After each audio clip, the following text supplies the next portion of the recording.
raje ni yo ara je be ga ni jaben we jo lo bi bai anje ben di ju be lo ur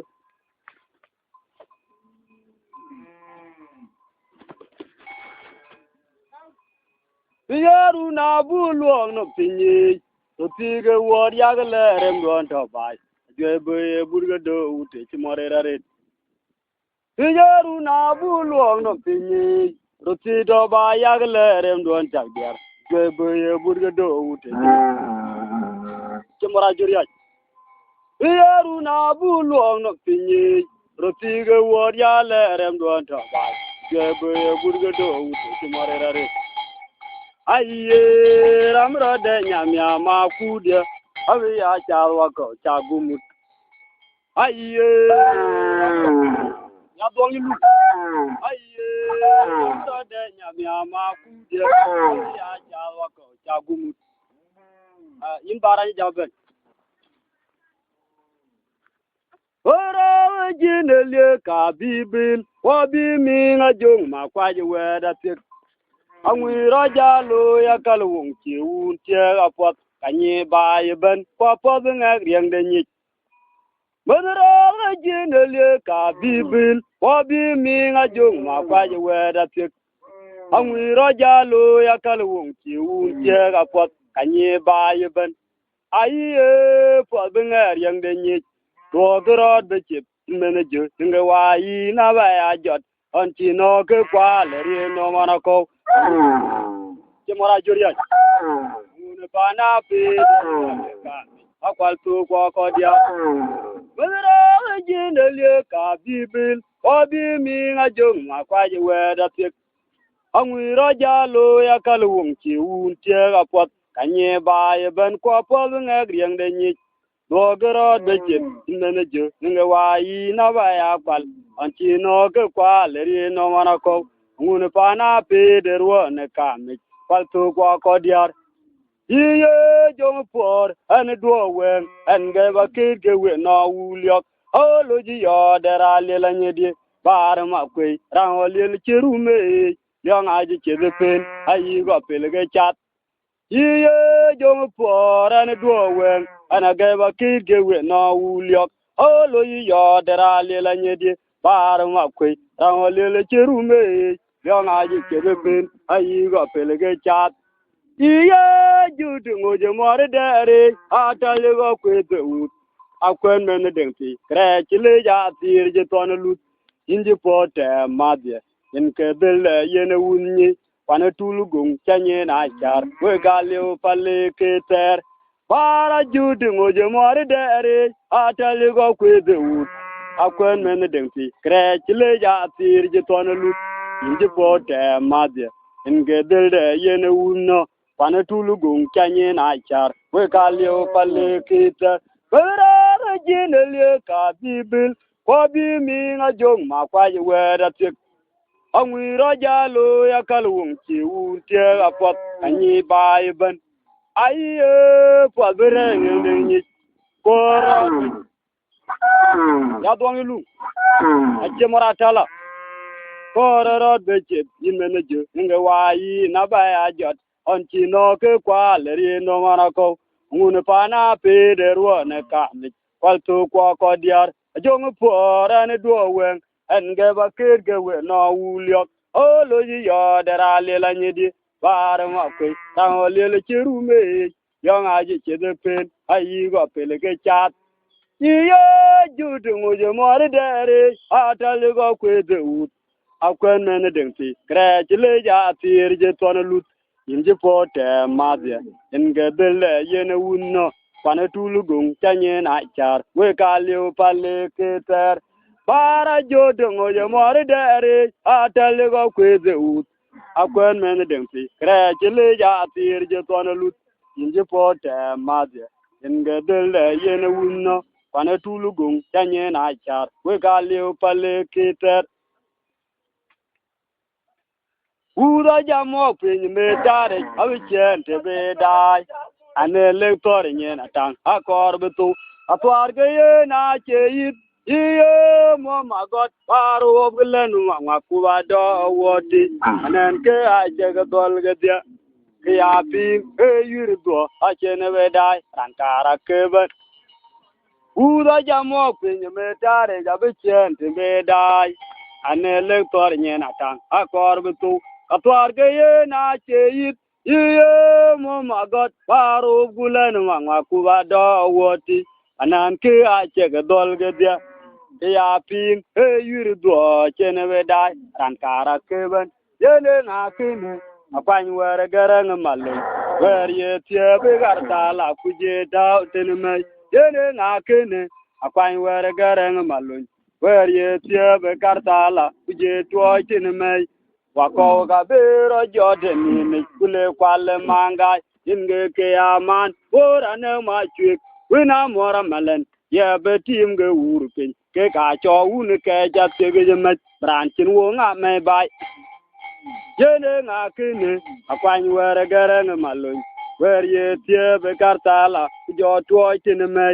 wako ka bero jodeni ni kule kwale manga inge ke aman ora ne ma chik wina mora malen ye be tim ge urpin ke ka cho un ke ja te ge me branchin wo nga me bai Longai wujayi na cham nong wong abenga jero de war kam kur baya lunum akwaj buyatal kida na jiyin lut kamani na cha ko kor ran momut walier tiaya beti kerdiar ya doang ilu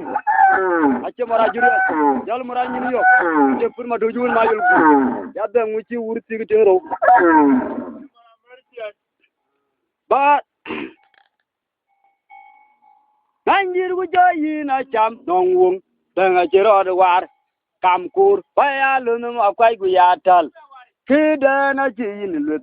kamani na cha ko kor ran momut walier tiaya beti kerdiar iye ura jamok pin metare awichen te bedai ane lektor nyen atang akor betu katwar ke ye na cheit iye mo magot paro kulen wangwa kuwado woti panan ke a chege dol gedia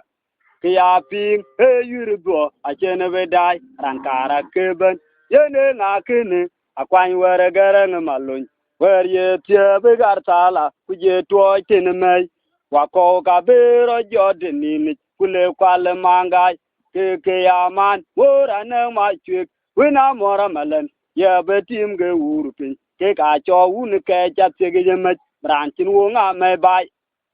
ayene nga kene akwany were garang malun wer ye tie be gartala kujo to tenme wako ka bero jodeni ni kule kwale manga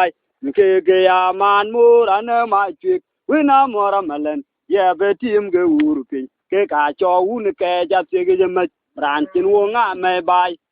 lan ngan wujayi na cham nong wong abenga chero de war kam kur baya lunum akwai guyatal kida na jiyin lut kamani na cha ko kor ran momur wa lier ya beti kerdiar nanjir wujayi na cham nong wong abenga chero de war kam kur baya lunum akwai guyatal kida na jiyin lut kamani na cha ko kor ran momut wa lier ya beti kerdiar nanjir wujayi na cham nong wong abenga chero de war kam kur baya lunum akwai guyatal kida na jiyin lut kamani na cha ko kor ran momut wa lier ya beti kerdiar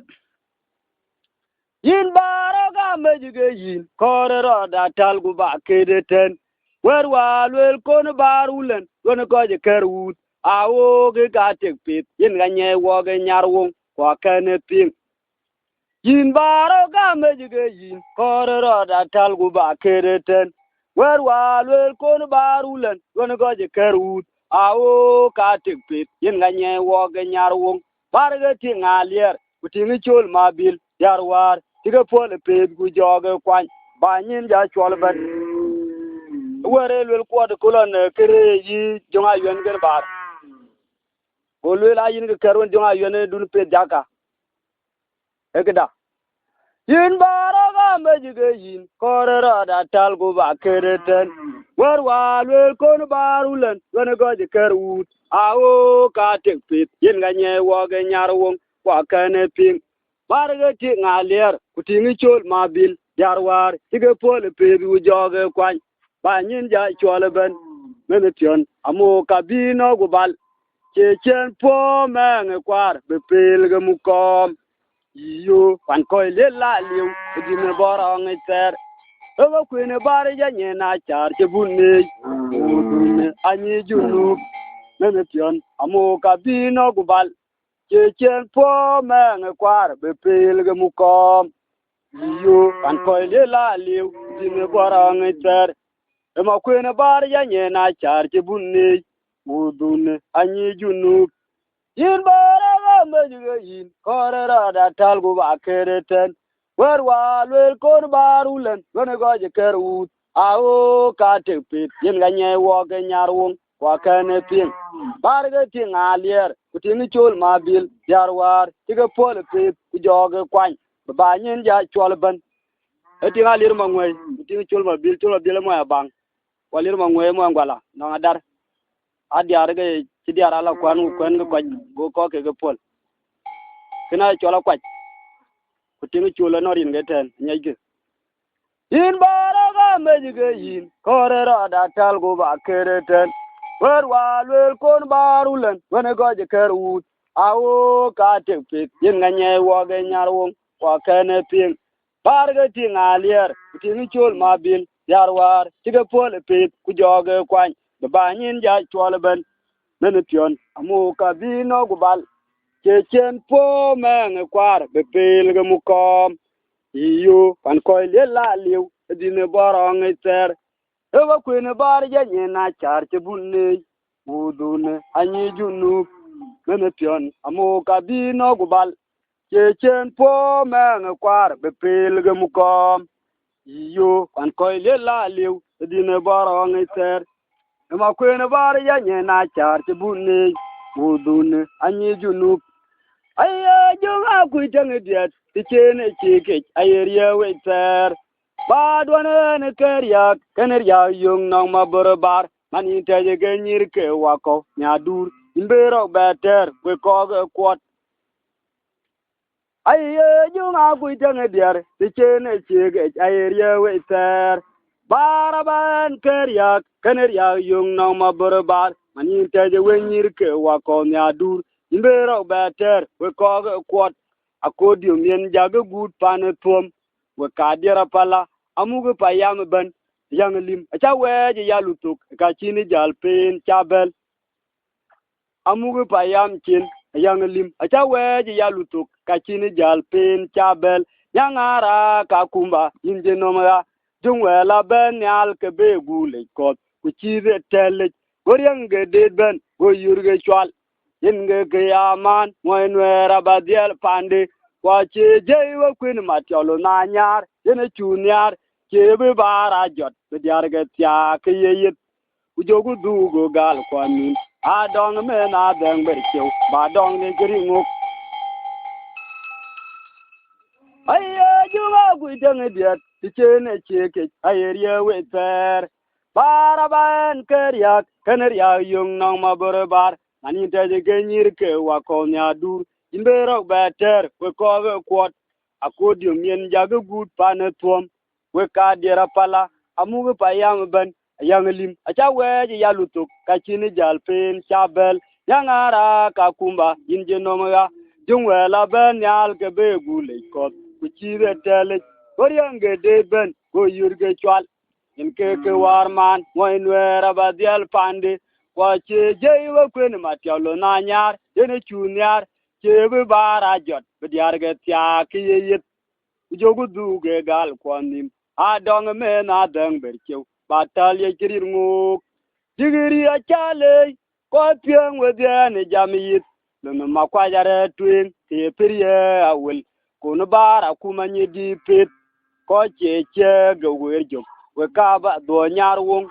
digiri a chale O pieng wadiane jamiyit luna makwajarer ke periye awel kono bara kumanyi di pit ko cheche go werjok we kaba do nyarwong a yin ko din pe ja langwan war a ki wut ki ba ja gwel bu jala mat anon ge uten wer juk ku we ko ting we ba ja le lut kwande ni junga ku iten diar ti chene chige ayeria we ter baraban kerya keneria yung nang ma borbar yin te de genyir ke wa kon ya dur bero better we ko kwat akodim yen jag gut pan tuom we ka der pala amugu payam ben yang lim acha we ya lutuk e ga chini jal pen chabel yang ara ka kumba yin chinomga jungwe la ben yal ke be gule ko ku chi de tele goryange de ben wo yurge chwal nke yaman moinwer abadial pande wo che je ni ko ni ma tiawlo na nyar yen chunyar che be bara jot be diar ge tya ke ye ujogu du ge gal kwamin adong me na den be chu patal ye kirir ngo digiri o chale o bien we bien ni jamiyit no ma kwa yarer ke perie awel ko bara kuma ni di pet ko che ge wer jom we ka ba do nyar won digiri o chale ko bien we bien ni jamiyit no ma kwa yarer ke perie awel ko bara kuma ni di pet ko che ge wer jom we ka ba do nyar won an janyin garnuer na ko go palle mio de ben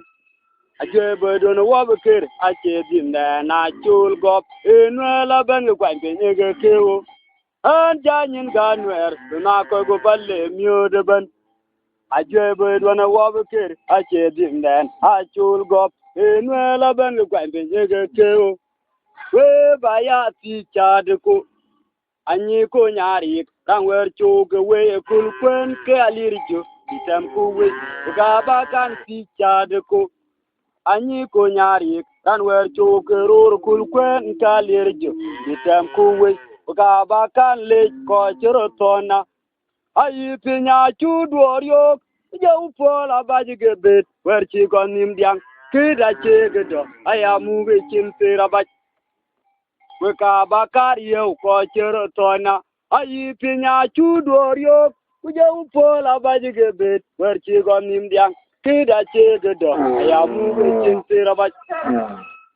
we ka bakar ye ko chero tona ayi pinya chudorio kuje upola bajige bet wer chi go nim diang kida chege do ya mu be chin tira ba yin che di maduk yonguna ko ken watching me jeng dene ante gideon ni ti makur baya la dege buna ba antin yo me aja jal keri nge ya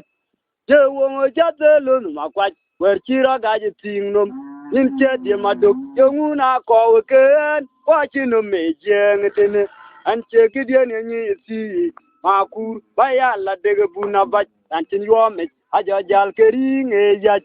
je wo jatelun makwat wer chira gaje tingnom kulwar tinge magulga di da yuen ye tamu jabe telga ye wangu ye wo jatelun makwat wer chira gaje tingnom tinche de maduk yonguna ko ken fojino me jeng de anje gideon ni ti makur aya la dege buna ba tantin yome aja jal keri nge ya ye wo jatelun makwat wer chira gaje tingnom aye antanyin garwer na ko bane yo de ban je be do na wo beker ache din den achul gop enu la ban kwan be ge kewo antanyin garwer na ko go palle myo de ban aje be do na wo beker ache din den achul gop enu la ban kwan be ge kewo we ba ya ti chad ko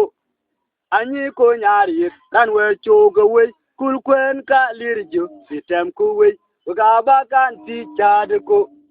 anyi ko nyari kan we chugo rur kul kwen ka lirju sitem ku we ga ba kar ye ko chiro tona wi pinya chu dorio je upola bajige bit wer chi go nim diang kida chege do na mu be chin tera ba we ka ba kar ye ko chiro tona ayi pinya chu dorio Uja upola baji gebit, werchi go nimdiang, kida chegedo, ayamu vichin terabaj, yin chedi maduk, yonguna ko weken, watchino mejeng dene, and chegidian any tea, maku, bayala degebuna baj, antin yomit, ajajal kering e yach, ye wongo chatelun makwaj, werchiror gaji timnum, yin chedi maduk, yonguna ko weken, watchino mejeng dene. Anche gidian ni ti makur aya la de buna ba antin yome aja jal kering e ya ye wo ma jatelun makwaj berchira ga yitingo bingno mari retur ingege chana go wanyir jwe ye ga nyirum je modien ngong ga ye kwana ro ki nyana pet kuwe tina yerwa we kala bongo kwa bayu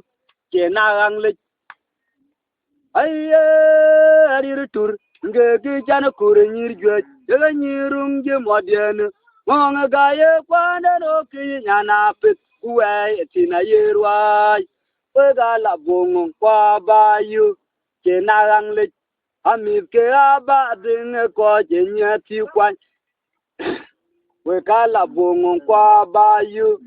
mir ke aba ding ko je nyati kwan nyande gwin mat ke chwale nyin Kraya taja kadwe wer aberwon ke win mari kujajal ke kut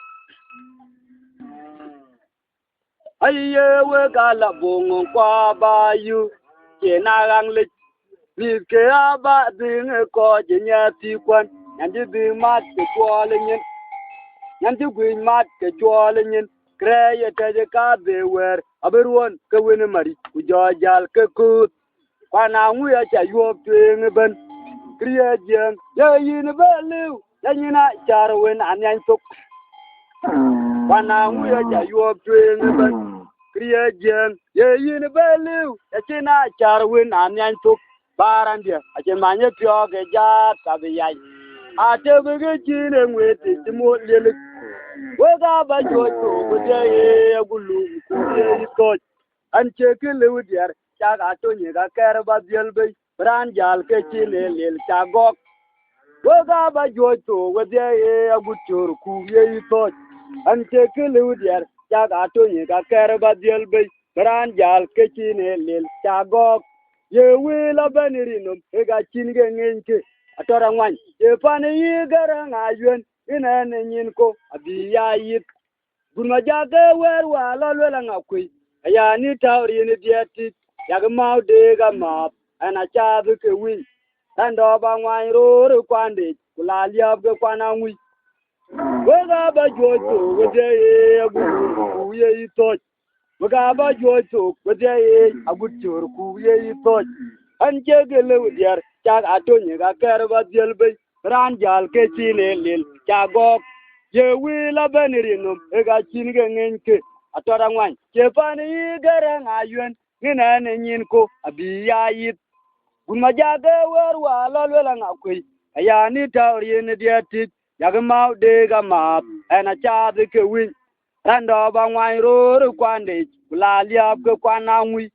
gaya kwikon rana ba jar ngogda tidor ma be computer patawi yenguk atale ke yom ga to wajimin gaya kwikon rana ba jar ngogda tidor ma be computer patawi yenguk atale ke yom ga to wajimin gaya kwikon rana ba jar ngogda tidor ma be computer patawi yenguk atale ke yom ga to wajimin aye bing no marir tur ngege jana go wanyir jwe yega nyirung je modien ngong ga ye kwande no ge nyana pet kuwe tina yerwa we ga la bongo kwa bayu ke narang le amip ke aba ding ko je nyati kwan nyan je gwin mat ke chwole nyin kreye te ka de wer aberwon ke wine mari ku jojal ke kut kwana nguya cha yob tweng ben kriye jeng ye yin belu ya china charwen anyan tuk barandia achin manye pyo ge jat abiyai ate bege jine ngwete timo lele kwana nguya cha yob tweng ben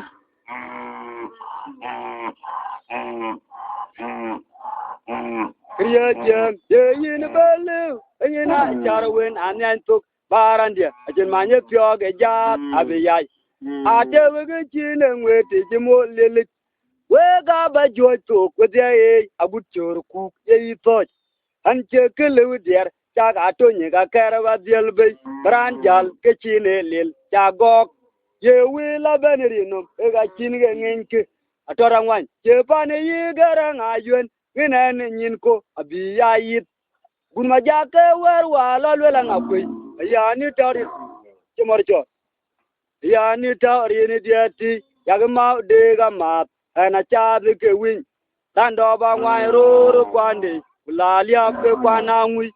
ge kwikon rana bachar ngogda didor ma be computer batawi ngok atale ke yom to wo jemene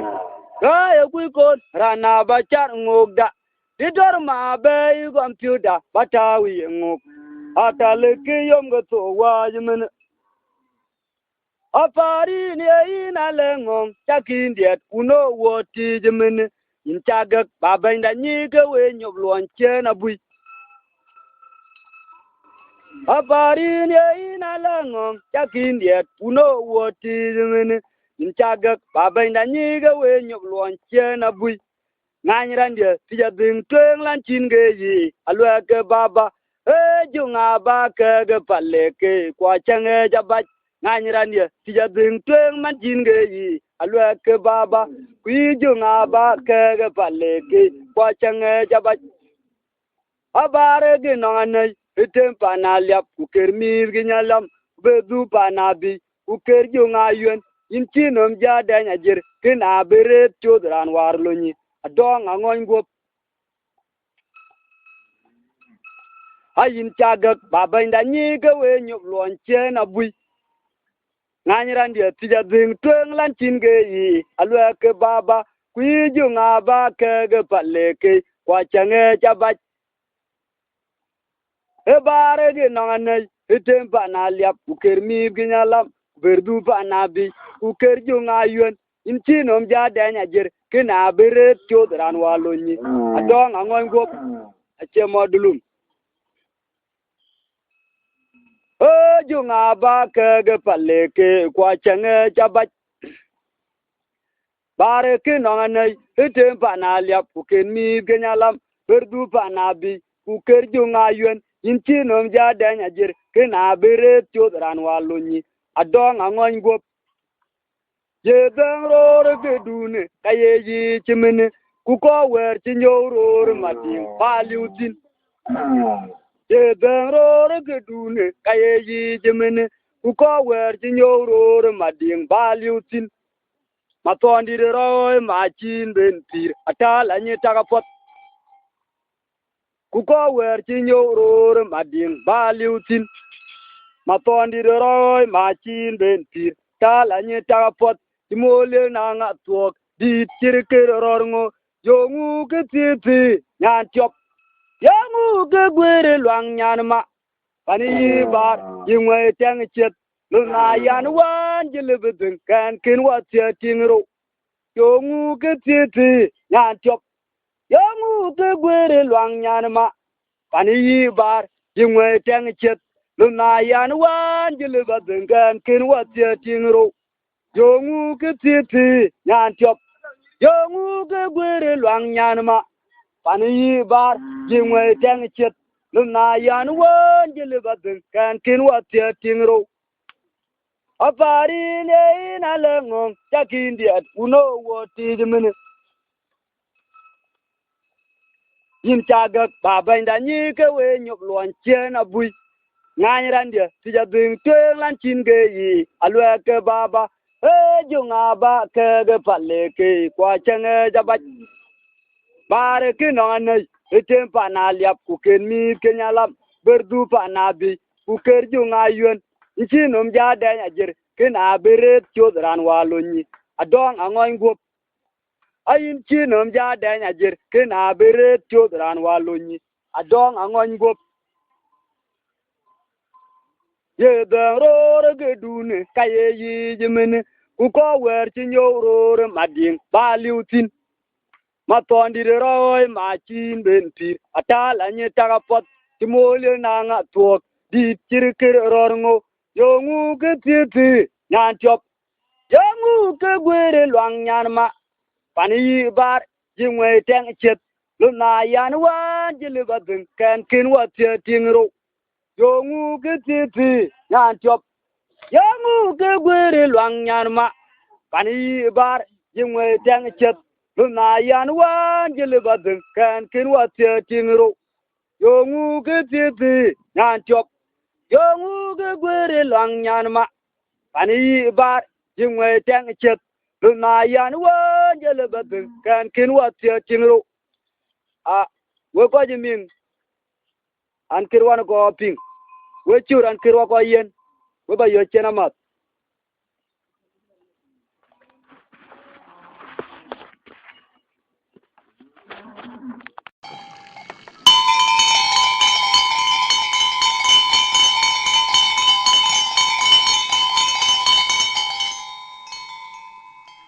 aku chok kemara juriya adwang julu jal muraje nyini yok ana joy boyene an kiri nyoro yengare den kirentine jalu ko kiri ara che gama gongtum panari du te anyeno ka turo nyal ana che gama gongtum panari du te anyeno ka turo nyal dew jamanu na gutona bo chokitu jarada bulawu magonge na kenyma oga je chol watu jimi bo dao kanongal kolmur tenje no boja chene bai grana chirgin dem tin por bodie no una yora ngai mariara yiwetuk ana chere une mutur yo je wet borur ubayo min chana manunda na e berer kariya gudyak ora che gama gongtung wanari du te anyen makuchok che mora jeriya che purmato ma yulgu jal moraje nyini yok ana che gama gongtung wanari du te anyen o ka tungron nyal dewu jamanu na gutona bo choketu che mora jeriya jarada bulawu no gonge na kenyma oga che chol watu jimi bo dao kanongal kolmur tunje no boja chene bai krana chiri nem tin por bodie ne una yora ngai mariara yiwetuk ana chiri ure mutur yo je wet borur bayo min chana manunda na e berer kriya gudyak adwang jilung Iyalo mada chemu abaji gotuk una kumtunga men ko chiran yet wa ke joro rem dia na periam di jor guj wel tinder ala pya de leb kwelwe da ya kolokur rawer polwa ko na junu aje go tola e ko wi kumoge tina pol gu bucha arweroti watolo na koy olo mada chemu abaji gotuk una kumtunga men ko chiran yet Gaga joro ram dia na periam undi da jor kuch wel tindera la piade le gwele da ya kolokur rangwer polwa ko na junu aje go atol kwe ko wi moge tina pogu bucha arweroti watolo na koy ane ija tianga kalupi ewe da ba ja pio na ngane ma ya na lwale yen ge do lu ge nyaru na chwe rem dien de ngajuk kuwa dugu po we mara teruk koja ja kwig no me ano yo michi ndiri yen wik ane ija tiang akalupi hewe da ba ja pio na ngane ma ya lwale yen ge dolu yige nyaru na chwe rem dien de ngajuk kuwa du po we mara teruk koja ja kwig no me ano yo michi ndiri yen wik uonye na tiang dalban unda gun maria palota ti gam gedien piet guda ng aberolew oga ko jawor ka jwe ge ma kurgunok tim de we pinya pochir unden kelon torande oga diganya jam guna te dana dang ko bel rem de ne dera kur jokwe oga kenyi ban bor Yinge nya pelo kelon mamor tia dir kuma bangin yoji a jongwor we ga di nya jam kuna te da no bang ko bel rem diene dera kur jokwe oka kenyi ban bor yinge nya pelo kelon mamor che dit kuma bangin yoji ajok olo mada chemu abaje gotuk una kumtunga men ko cheran yet oga ge joro rem dien aperyam undi de jor kuch peltindo la piade le kwele makuchok chemora joriat ya duang yilu peltindo la piade le kwele da ya kolokor ranwer polwe kona junub aje go tol kwe ko we mogatina pogu bucha arweroti potolo na koy olo mada chemu abaje go tuk una kumtunga men ko chiran yet chemora tala makuchok jal mura nyini yok ka ke joro rem dien na peryam undi di jor kuch peltindo la piade le kwele da ya kolokor ranwer polwe kona junub aje go tola ko we kumoge tina pogu bucha arweroti potolo na koy ane ija tia ngakalupi hewe da baja pio nangana mayan lwale yeni ge dolu ge nyaru na chwe remdien denga juk wadu po we marateruk koja cha kwin ome ana yo michi ndiri gen bek huanye na tieng dalben unda gun mariar palgutan ti kem gedien piet kuda gen aberu lew chemora joriat chemora tala oga ko jawor ka jwe ge ma kur kunok tim de we pinya pochir eunden kelon torande huanye na tieng dalben unda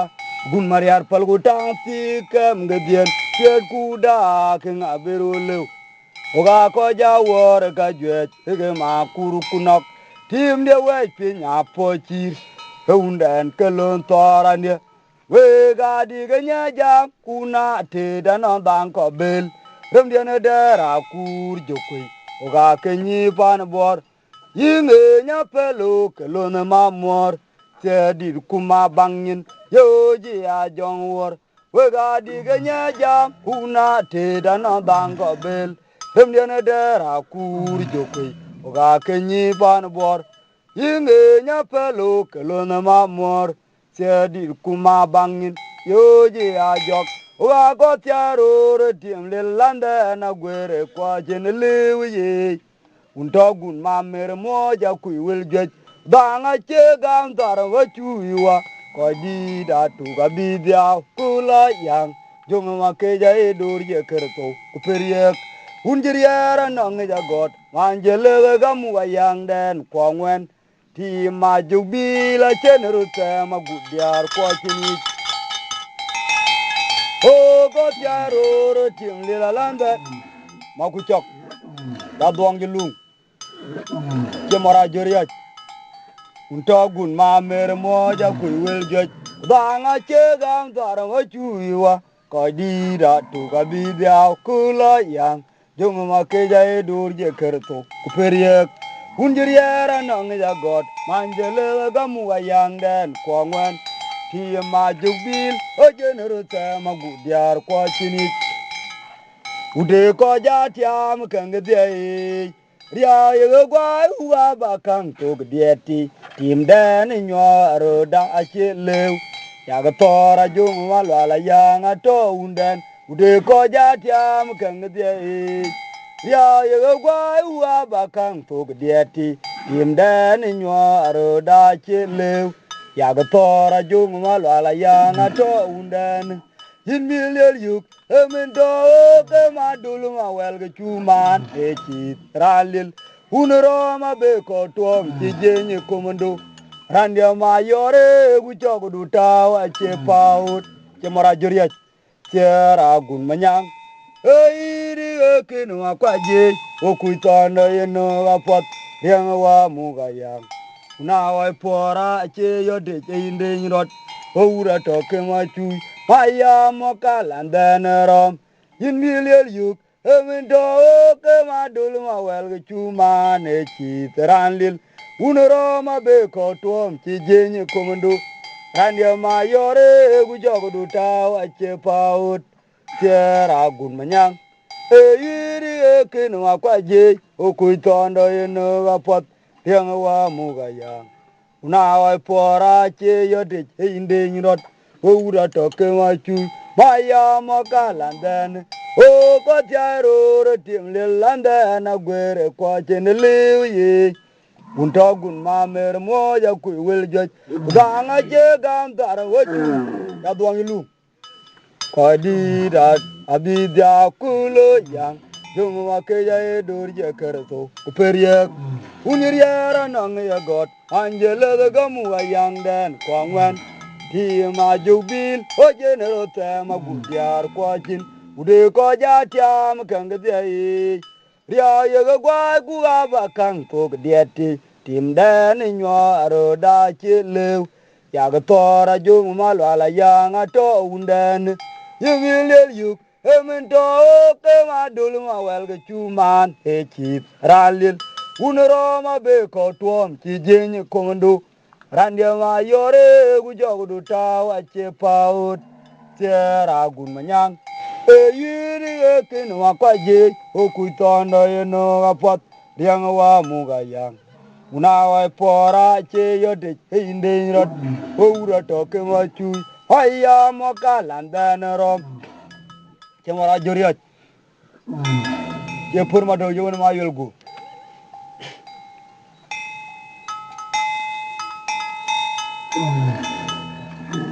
Aduang ilung. We bakana nem gubalariak. Enge bichim war. Areru atunyi diet. Ayaga kanchar. Yorandien chadwa bat. En will gemene ding. Kujamararaj. Yimukwe dae. Chena jwebu. We bakana luop kubala yuet. Enge bichim war. Areru atunyi diet. Ayaga. Chemara joriat. Ayorandien chadwa bat. En will gemene ding. Chemara tala. Jamararaj. Yimukwe dae. Chena jwebu. Anje go ko polit. Yina pala baje kudua ya tingwer. Bayanyin wojkur. Anje go ko ilup. Yina pala baje kudua ya tingey. Bayanyin wojkur. Angwe yi jo chowa utuk kechadir. Anati lumi mariar. Yang dia ko yo erit. Anche banana ko poin bigirun muk. Diane tukpor. Tungle nya legediat. Hachin kenaranda ya tau gobde. Ban ko jajol. He unarier enge undan wangar. Angwe ijo chowa utok kechadir. Hanati lunu mariar. Dong jele itiat. Yang ye ko jo gerich. Hanche panana ko poin bigirun muk. Diane tukpor. Tungle nya legediat. Hachin kenaranda ya tau gobde. Ban ko jajol. He unarier yenke undan. We bakana luo kubala dik. Henge bichim war. Arer watunyi diet. Hayage kanchar. Kuyorandien chadwa bat. En yel chemene ding. Jamararaj. Yimukwe kochi. Chena jwebu. We bakana luo kubala yuet. Henge bichim war. Arer watunyi diet. Hayage kanchar. Kuyorandien chadwa bat. En yel chemene ding. Kujamararaj. Yimukwe kochi. Chena jwebu. Anje go wako yelu. Yina pala bay kedua yati wer. Ba dong jele yati. Cemara joriak. Cemara tala. Anje go wako polit. Yina pala bay kedua yati wer. Bayanyin wojkor. Angwe yi jo chowa utok. Aduang ilu. Cemara joriak. Anati lu mariar. Ayang dia ko jo gerich. Anche panana ko poin bigirun muk. Diane tukpor. Tungle anya legediat. Hachin kenaranda ya tau gobde. Kuban ko jajol. He unarier. Yen ke undan mangar. Kau ke dia abja kalau ya. Baja tirta din mo. Hey jude liape. Longwa ete makagudiak. Maradrono kaluma biay. Warchan gelarun de ngelwal ko goriar. Cemara joriak. ya duang lu hey chu de la pe long wa ete maka gudia mora duono kalung mabye par chan galarun de ngalwal ko goriar go chin po chi tin jam tu wen mi ba ku mo chen walir po we du ke pal dul ga ku den anui bo ngo kulun dia nye dia we adong ayan una jugil japing e hey chu de la pe long wa ete maka gudia mora duono kalung mabye par chan galarun de ngalwal ko goriar hey chu de la pe ya duang lu long wa ete maka gudiak mora durono galum mabye par chan galarun de ngalwal ko goriar che mora juriya ko chin po chi ting jam tu wen mi ba ku mo e chen malir po we du ge pa dol ge ku den anu bo ngo kulun dia nya dia we adong ayan una jobil jabinge anja yi jarong intuk moro di pe jalo mora je ni yok udar ngwang di da chamret mora ko daret ura chama je ran bo nang ka pene ai ma jaran je nyadare ga ja kwit pa modi de ga lamel ariao dien mora nanam tu yere num dor yer me je mora chro do wo pana nyil tin guriu o ka bijudi la guriyo me o aman guom lo molia akul bige dirmia kana be aja matelawaye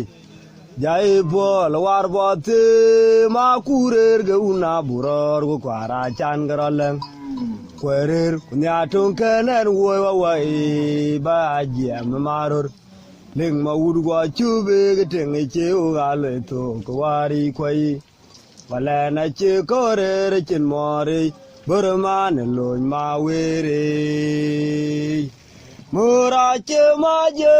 ran bo nanga pene ai ma jaran je nyodare ga ja kwit ma modi ga lamel riaw dien mor nanum tuj iyere num dor yer me je mura chro do wo pana nyil tin guriu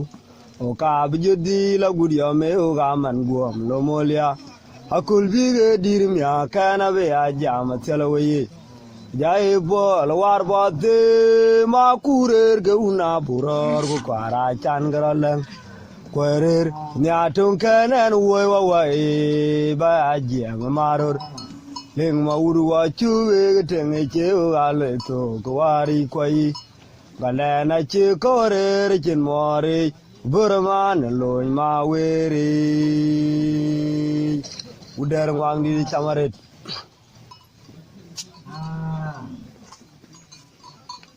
Winda na chirben ye jubar na nga chek pini agudamora mugala mada kwa yo madul ayang kwa kewen motor kumachara jiwa kdoi jarier noriang wa iran kwa chuwa ke javenyira mador yo undin Winda na chirben ye jubar na nga chek pini agudamora mugala mada kwa yo madul ayang kwa kewen motor kumachara jiwa kdoi jarier noriang wa iran kwa chuwa ke javenyira mador yo undin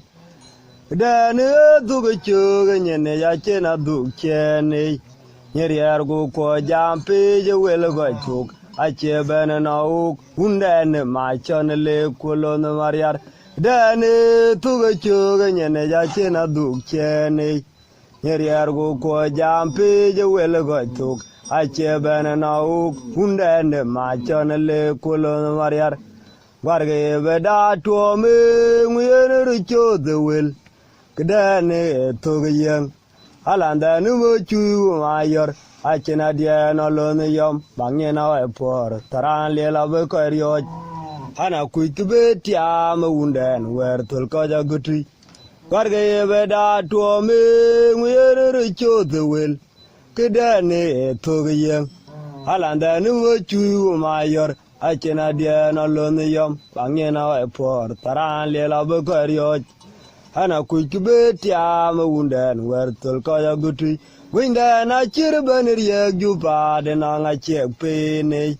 aguda mora mugala mada ko yo ma madul ayang ko kewene motor kumachara jidwa kdoi jarier noriang wa ran gwa chu ke ja benyira mador yo unden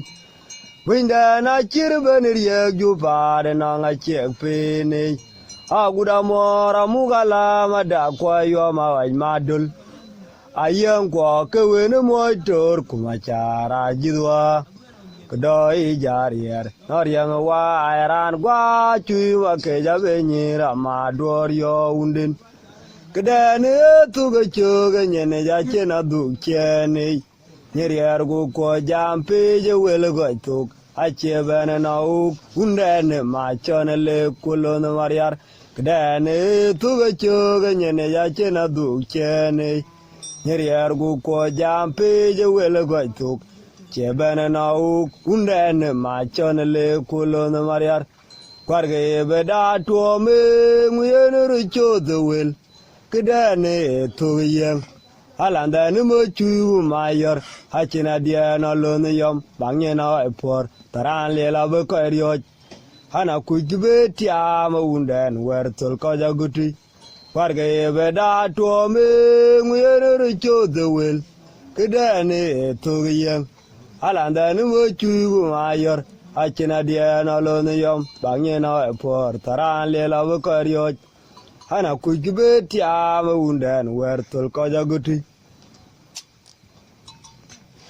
ya nga chuwe ja ujale maya amgu chog diti hay ma bormo yang dan kulun manyang alamo mo bangin haje wo yinunde nangrote nye luya ter amo ma ya di dai kwa daga cherier una jobil akuma chog benya non ton gumayai la da chuwe ja ujale maya amgu chog diti hay ma bora muktim dan kulun manyang alamo mo bangin aje wo yinunde nangrote nye luya ter amo ma ya di dai kwa daga cherier una jobil akuma chog benya non ton gumayai wagani opter diere kin na uk ay nyirge pol wel unda kola melia nong mayor korabagor ala maden tuwe una gutana no choria kuriak wegani opi diere kin na uk ay nyirge pol wel unda kola melia nong mayor korabagor ala maden tuwe una gutana no choria kuriak hekerire narotike yilun matung tuk han machan mugalam hegerire narotike yilun matung tuk han machan mugalam den kwed kamana ke chut ay nguyere yir kor gugo ko diama tirwa roma chenero me dior ko inda e tor choki namaya kui tung magaki kwed kamana ke chut ay nguyere yir kor gugo ko diama tirwa roma chenero met yor ko inda e tor choki nama ya kui tung magaki unda na ping twenge kurianga ko na che gwayaran tuk bangye na jiga yang den je dom ko apot kudure ke adoge ron we ga tia ya yang lil rom loy maura jentung kumayor vidai go pon miat e chen bana undan lona mariarwa undana ping twenge kurianga ko na che gwayaran tuk bangye na jiga yang den je dom ko apot kudure ke adoge ron duwe ga tia ya yang lil rom loy maura jentung kumayor vidai go pon miat e chen bana undan lona mariarawa lada chuwe ja ujale maya amgu chog diti hay ma bora muktim dan kulun manyang alama ma bangin aje wo inunde nangrote nye luya ter hamo ma ya di dai kwa daga cherier una jobil akuma chogo penya non ton kuma yai la da chuwe ja ujale maya am gu chog diti ay ma bora muktim dan kulon manyang ala mama bangin aje wo yinunda nang roti nyelu ater amo ma ya di dai kwa da ge cherier una jobil akuma chogo penya non ton kuma yai wa gan yopter Tiere kine na uk ay nyir ke pod wel unda ke la melia na mayor Korabagor ala madan tuwe una gutana na choria kuriak wegani api Tiere kine na uk ay nyir ke pod wel unda ke la melia na mayor Korabagor ala madan tuwe una gutana na choria kuriak ekirire Naroti ke yilun matung tuk han machan mugalam egerire naroti ke yilun matung tuk han machan mugalam den wede kamana ke ochut ay nguyere yir kor gugu ko diama tirwa roma chenero me dior ko inda etor choki namaya kui tung magaki wede kamana ke ochut ay nguyere yir kor gugu ko diama tirwa roma chenero me dior ko inda etor choki namaya kui tung magaki unda na ping twenge kurianga ku na che gwairan tuk bangye na jida yang dan je dom ko apot kudure ke adwo ke ron we ga tia ya yang lil rom loy maura jentung kumayor vida yi ko ponyet e chen bana undane lona mariarwa unda na ping twenge kurianga ku na che gwairan tuk Bangye na jida yang dan je dom ko apot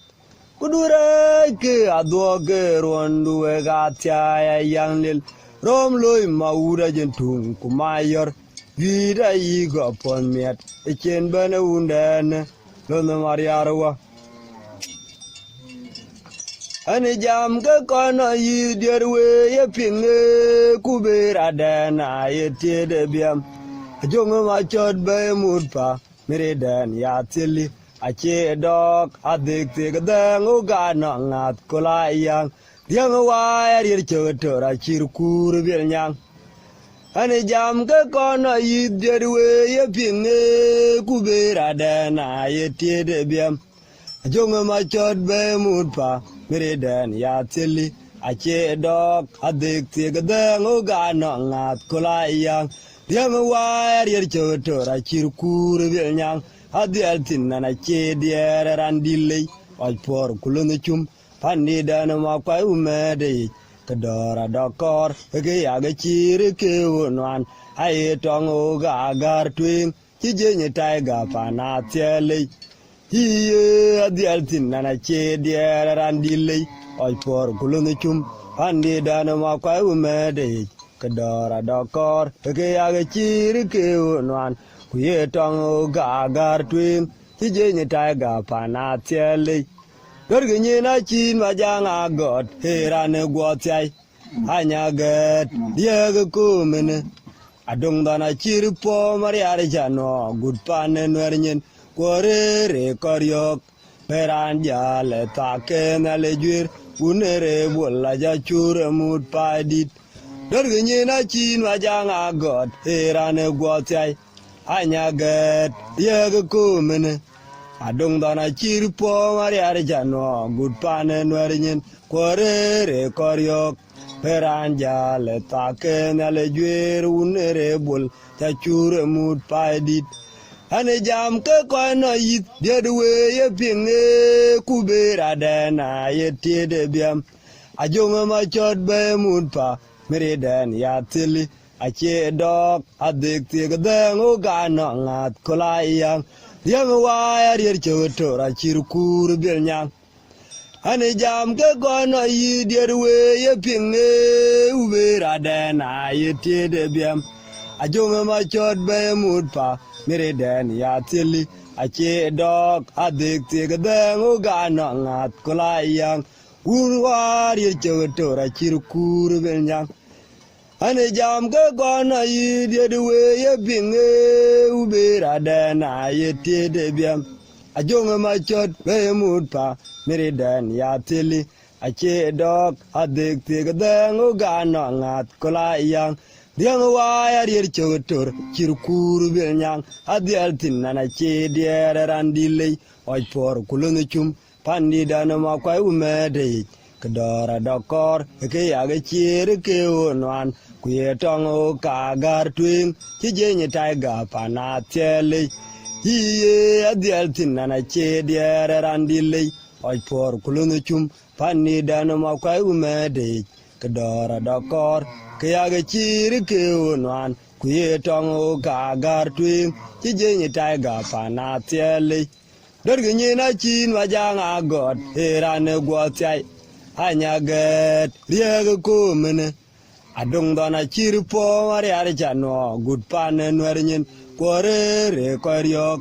heran jale taken ale jwer unere bul ya chure mut paedit Dorginye na chin wajang agot herane gwotiai anyaget riege kumene Adung dana chirpo mari archano good pane nwernyin kore re koryok heranja le take na le jwer unere bul ya chure mut paedit dorginye do chin majang agote rane gwotiai hanyaget diege kumene dung dana chirpo mari archano good pane nwernyin kore re koryok heranja le take na le jwer unere bola ja chure mut paedit iyo ga gotiaro retiem le la landa na gwere kwa chende luye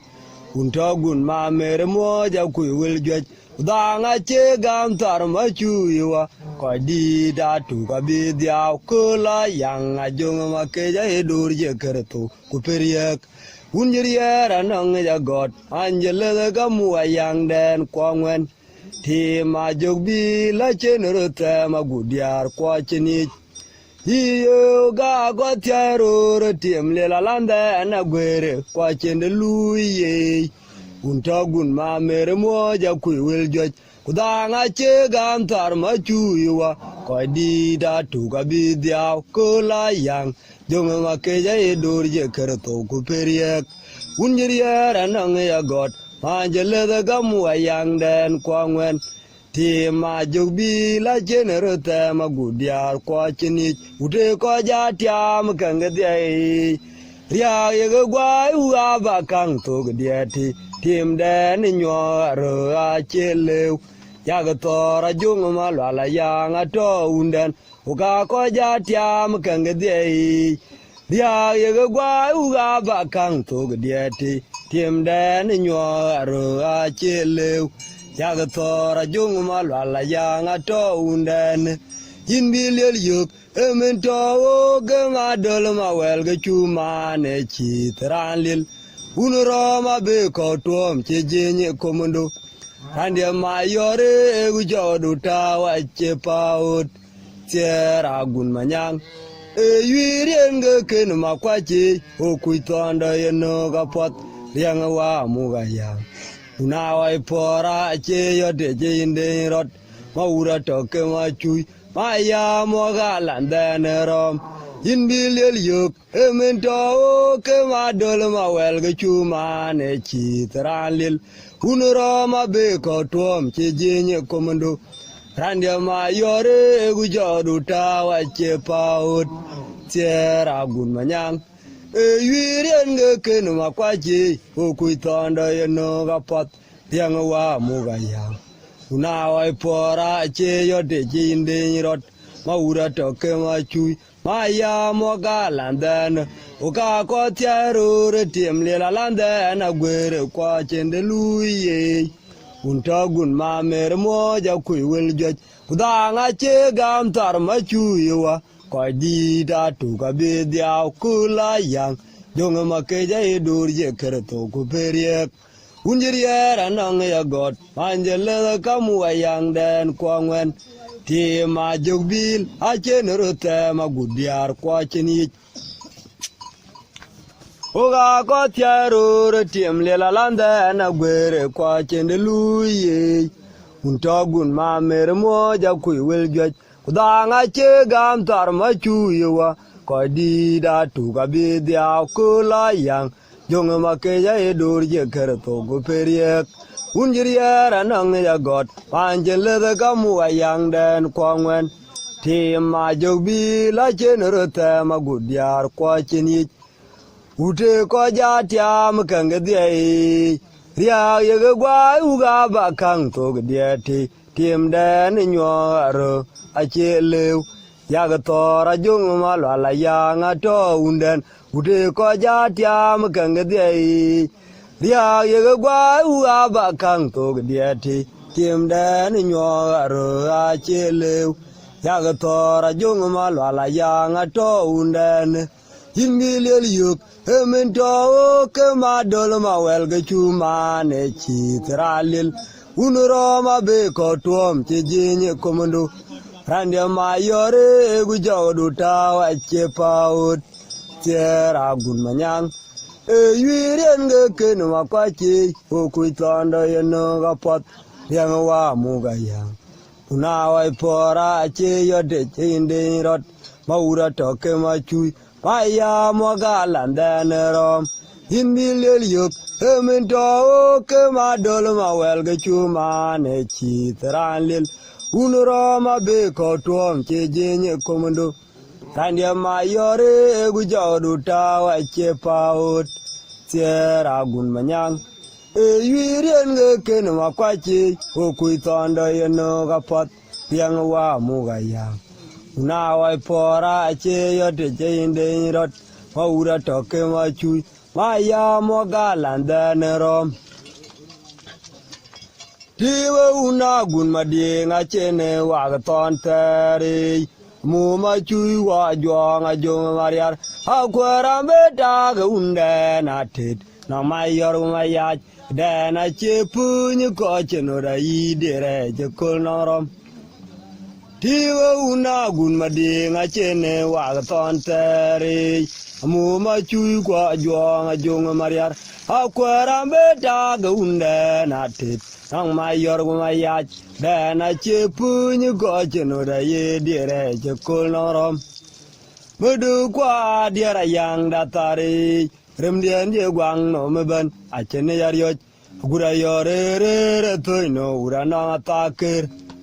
Mudu kwa diare tim datari remdien je gwang no meben a chene yariot gura yore toino ura na takir ye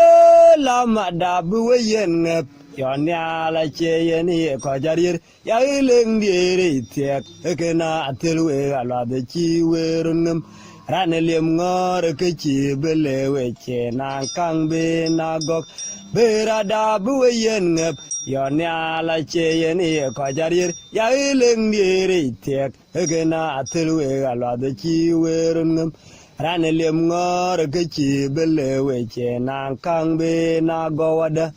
Tolen ayen wong tong nom pin remdien jong torandia ura mandal ye ping Ajong manyang ya lebte merane will ko non tiadit o kaman career ayulo benang num liap awan ge cha de chokot tolen ayen wong tong nom pin remdien jong torandia ura mandal ye ping Ajong manyang ya lebte merane will ko non tiadit o kaman career ayulo benang num liap awan ge cha de chok Tiwa una gun mading a chene wagaton terry. Muma chui qua juang a jung mariar. Aquara beta gundan at it. Nang my yor my yacht. Then a chipun you go genera ye dire jaculnorum. Tiwa una gun mading a chene wagaton terry. Muma chui wa juang a jung mariar. Aquara beta gundan at it. Nang my yor my yacht, Kadana chipun you go genera yen dire jaculnorum. Mudu qua dear a young datari, Remdian je guang no meben, a cheneyariot, Gura yore toino, Ura no attacker. Mudu kwa diara yang datare remdian je gwang no meben ine yar yo haguda yore re to no urana takir iye lama dabu yengep yon ya la che yeni ko jarir ya geleng diere tek ekena atelu e galwa de chi werungem ranelium ngor ke chi belewe na kang be na gok bera dabu yengep yon ya la che yeni ko jarir ya geleng diere tek ekena atelu e galwa de chi werungem ranelium ngor ke chi belewe che na kang be na gowada Tolan, I know won't tongue no pin, you dear, and the young Torandia. Ura mandal, ye ping. I young Manyang, ya live them around it. We will call you on tidy. O come and get here. I you will lose benang no liap. I want get other chocot. Tolan, I know won't tongue no pin, you dear, and the young Torandia. Ura mandal, ye ping. Ajung Manyang ya live them around it. Who will call you not tidy? O come and get here. Are you will be nang liap? I want get other chocot. And you Paul gan you men chipping a coy deed. Quayan yar by a yoga well potty. Wong dear, che chogare the binion on a man. And you Paul gan you men chipping a coy deed.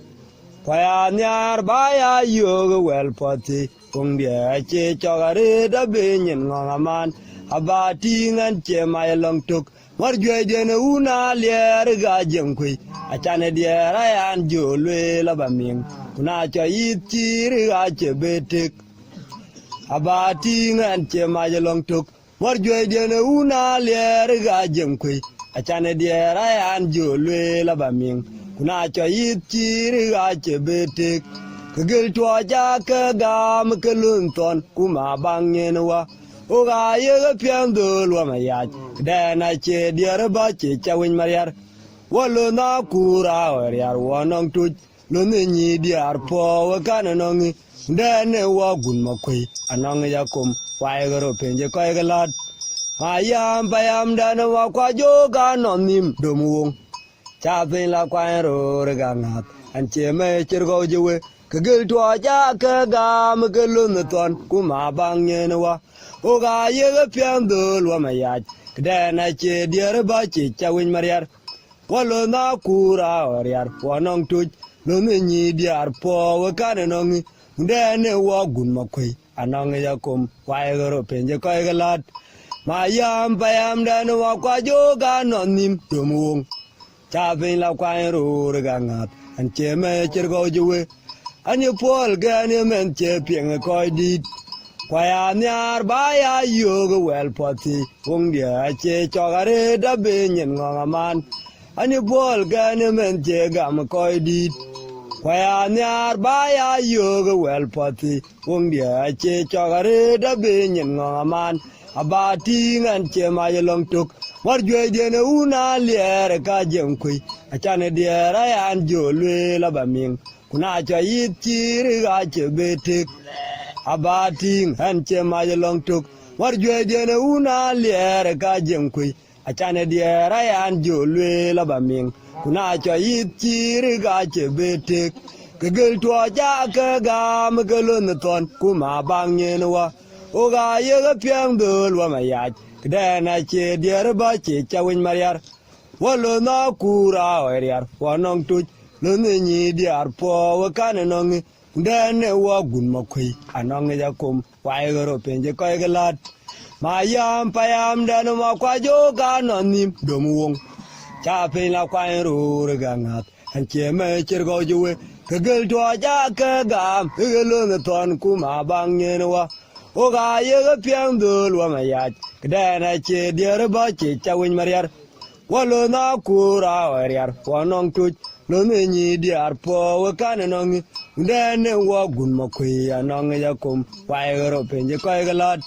Mayam payam dan wakwajoga nonim domuong, Chapping la quine roganat, and cheme chirko juwe, Kagel to a jack, gam, Igalun ton kuma bangenwa. Oga yega piando Wamayat, then I che dear bachi chawin mariar, Walo na kura wariar wanong tuj lone nyi diar po wakane nong ndene wagun makui anong jakum pai goro benje koi galad mayam payam dana wa kwa joga nanim domwong cha pe la kwa ro gangat an cheme chirgo juwe ralwe pelaj